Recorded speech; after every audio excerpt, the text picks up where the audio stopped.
I was 7 years old growing up in Jamaica when my father came home with something that instantly made me the most popular kid on the block. A brand new Nintendo Entertainment System with Super Mario Brothers. Back then, this just wasn't a toy, it was a treasure. My sister and I couldn't believe it. While one boy in the neighborhood seemed to own every video game imaginable, nobody else had a Nintendo like ours. The moment word got out, kids started showing up at our gate wanting to touch it, wanting to see it, and most importantly, play it. There was just one problem. My mother had given us strict instructions before leaving for work. No one in the house while she was gone, and no going out either. Well, 7-year-old me had other plans. I invited the neighborhood kids in anyway. They each got a turn playing Mario, and when it was time for everyone to leave, an idea popped into my head. What if people paid to use the game? The boy who already owned all the video games was my first customer. For 14 Jamaican dollars, I agreed to let him borrow the Mario Brothers. Deal done.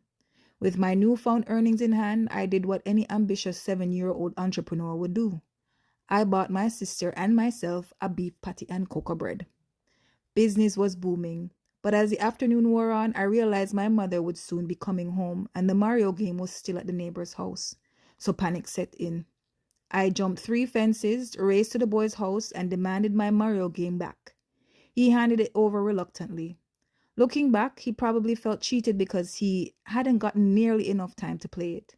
I sprinted back home, locked the grill, put everything back together as if I was this perfect, innocent angel.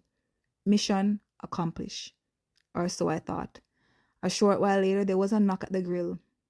Standing there was the boy's mother. She wanted her money back. Apparently, she believed I had sold her son the Mario game. My mother looked at me and asked for the $14. The problem was the $14 had already been transformed into patties and cocoa bread. There was no money left. My mother ended up paying the money back herself, and let's just say I received a very memorable lesson that evening. I got some licks that night. But years later, that's not what I remembered most. What stands out to me now is that even at 7 years old, my mind was already looking for opportunities. I saw something people wanted, figured out a way to create value, and found a way to make the money from it. The execution may have needed some work. The business model definitely had a few flaws, but the entrepreneurial spark was already there.